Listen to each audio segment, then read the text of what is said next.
नमस्कार। 15 मार्च के financial express में एक रिपोर्ट छपी जिसमें जी न्यूज़ के हवाले से कहा गया कि सोमनाथ में बीजेपी की मीटिंग हुई जिसमें प्रधान सेवक नरेंद्र मोदी और पार्टी प्रेसिडेंट अमित शाह ने यह ख्वाहिश जाहिर की कि राष्ट्रपति का ओहदा जो है तो अगले राष्ट्रपति का ओहदा LK एडवाणी को जाना चाहिए।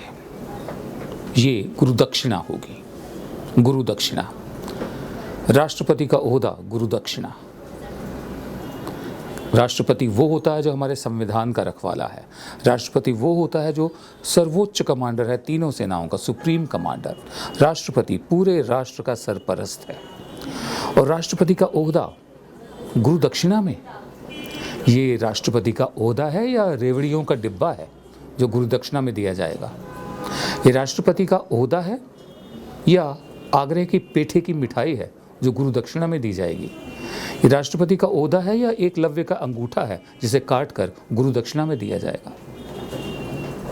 बड़ी हैरानी की बात है। बहरहाल ऐसा संभव होता दिख नहीं रहा, क्योंकि सुप्रीम कोर्ट ने एक ऐसा फैसला लिया है जिसके मुताबिक LK एडवाणी के खिलाफ सन 1992 में गिराई गई बाबरी मस्जिद का जो केस है उसमें LK एडवाणी का नाम दोबारा से शामिल करने की बात की गई है। उस वक्त क्या हुआ था कि LK एडवाणी, मुरली मनोहर जोशी, उमा भारती, अशोक सिंघल, इन चारों के खिलाफ सेक्शन 147 माने राइटिंग, दंगा करना, सेक्शन 149 यानी अपराध करना, कमिटिंग ए क्राइम, 153A और 153B स्प्रेडिंग कम्युनल फ्रेंजी, फिरका परस्ती का जहर फैलाना, और 505 क्रिएटिंग इल विल, दुर्भावना पैदा करना लोगों में। ये सारे इंडियन पिनल कोड के सेक्शन लगाए गए थे। इसमें से LK एडवाणी, मुरली मनोहर जोशी, उमा भारती का नाम निकाल दिया गया था, बाकी नाम रखे गए थे। बाकी नामों में हैं साध्वी रितंबरा, गिरिराज किशोर, विष्णु हरि डालमिया और विनय कटियार, इन तमाम लोगों के नाम हैं। लेकिन सुप्रीम कोर्ट ने एक फैसला किया कि नहीं, एडवाणी का नाम जो है उसे निकाला नहीं जा सकता। अब अगर चार्जेस हैं तो राष्ट्रपति का ओहदा कैसे गुरुदक्षिणा में दिया जा सकता है, कैसे? उधर सुप्रीम कोर्ट ने कहा है कि जो बाबरी मस्जिद का मामला है, राम जन्मभूमि बाबरी मस्जिद का जो मामला है, इसको दोनों पार्टियां आपस में बैठकर तय करें, आउट ऑफ कोर्ट सेटलमेंट करें। सरकार शायद इसी के इंतज़ार में थी। फ़ौरन एक मंत्री का वक्तव्य आया कि सरकार को बहुत खुशी होगी अगर वो मध्यस्थ की भूमिका निभा सके। उच्चतम न्यायालय का यह सुझाव अभी के समय में थोड़ा अटपटा इसलिए है कि दोनों पक्ष समान नहीं हैं। यह कहा जा रहा है कि मिल बैठकर बात कर लें।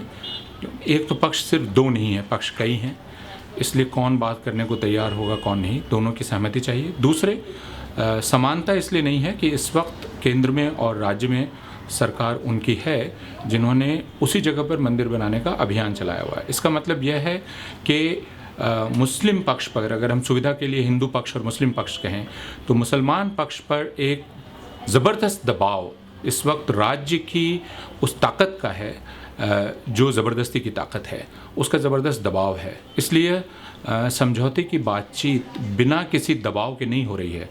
तीसरे कि अगर उच्चतम न्यायालय का कोई व्यक्ति, कोई प्रतिनिधि उसमें बैठ गया तो फिर एक दबाव में मुस्लिम पक्ष रहेगा, क्योंकि वो पहले से ही कमज़ोर पक्ष है और उस पर समझौता करने का दबाव बहुत ज़्यादा रहेगा। और अगर वो समझौता करने को तैयार नहीं होगा तो सार्वजनिक छवि उसकी बिगड़ेगी।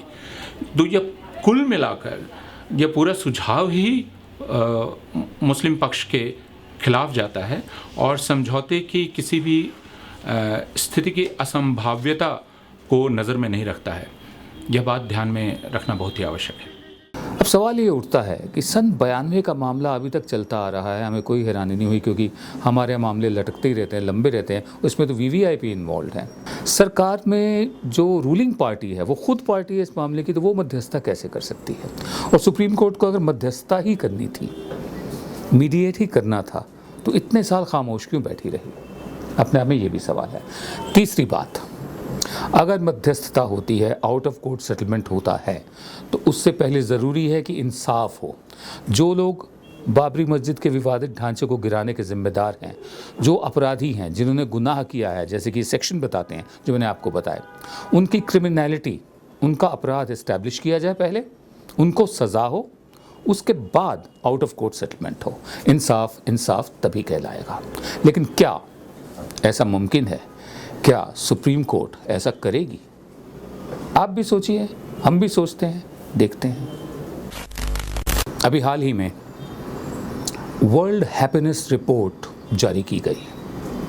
वर्ल्ड हैप्पीनेस रिपोर्ट ये तय करती है कि कौन सा देश कितना खुशदिल है, उसके निवासी कितने खुशदिल हैं, उसके नागरिक जो हैं अपने आप को कितना संतुष्ट और कितना खुश पाते हैं। पिछले साल तक 155 में से हमारा नंबर 118 था, जो बहुत नीचे था। इस साल वो और भी नीचे हो गया है, 122 हो गया है।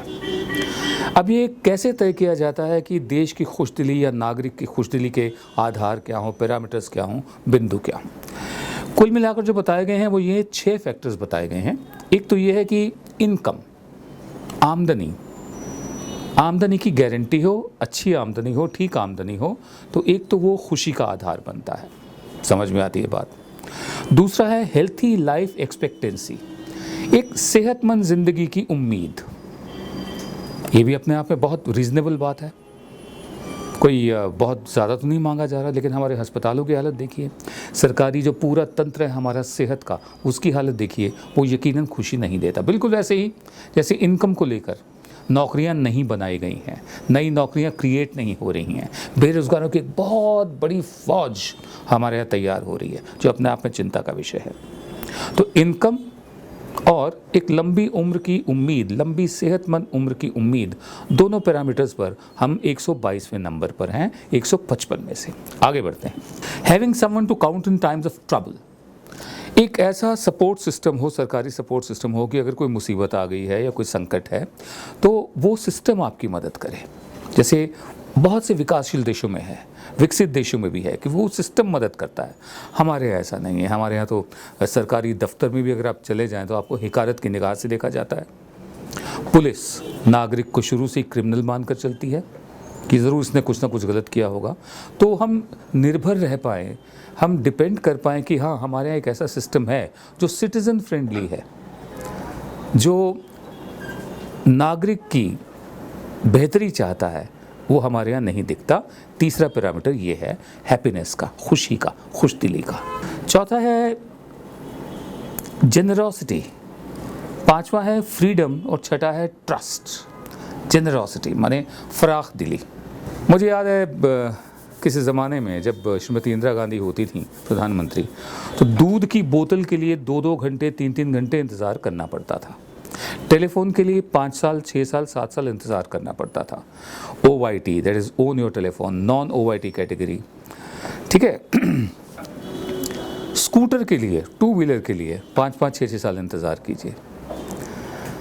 कार के लिए, कार तो खैर बहुत कम लोगों के पास होती थी, मैंने स्कैरसिटी, अभाव जो था, ऐसा लगता था जैसे सरकार की अघोषित नीति है। Tacitly understood instrument of state policy, scarcity.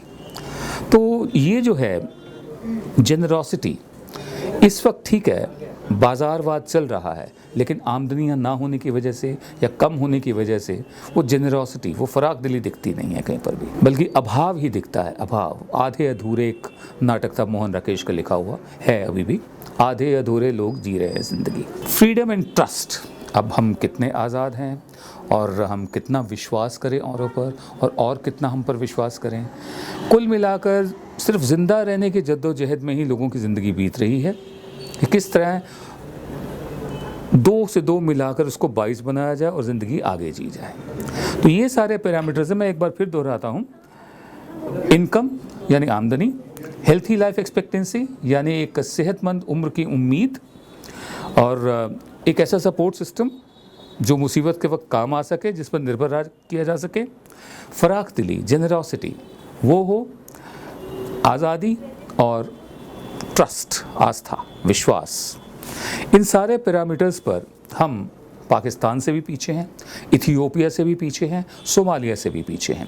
155 देशों की सूची में सोमालिया 93 नंबर पर है, इथियोपिया 119 नंबर पर है, पाकिस्तान 80वें नंबर पर है, नेपाल 99 नंबर पर है, भूटान 97 पर, बांग्लादेश 110 पर और श्रीलंका 120 पर है, और हम श्रीलंका से भी नीचे 122वें नंबर पर हैं। कुल देश 155 है। हम खुश दिल कैसे बनेंगे? जिस दिन हमारे माहौल से फ़िरका परस्ती का जहर जाएगा, जिस दिन इनसिक्योरिटीज़, असुरक्षा की भावनाएं जाएंगी, हम भी खुश होना जानते हैं, खुश रहना भी जानते हैं, लेकिन फ़िलहाल हालात मुकाबिल नहीं है, यही ये रिपोर्ट कहती है।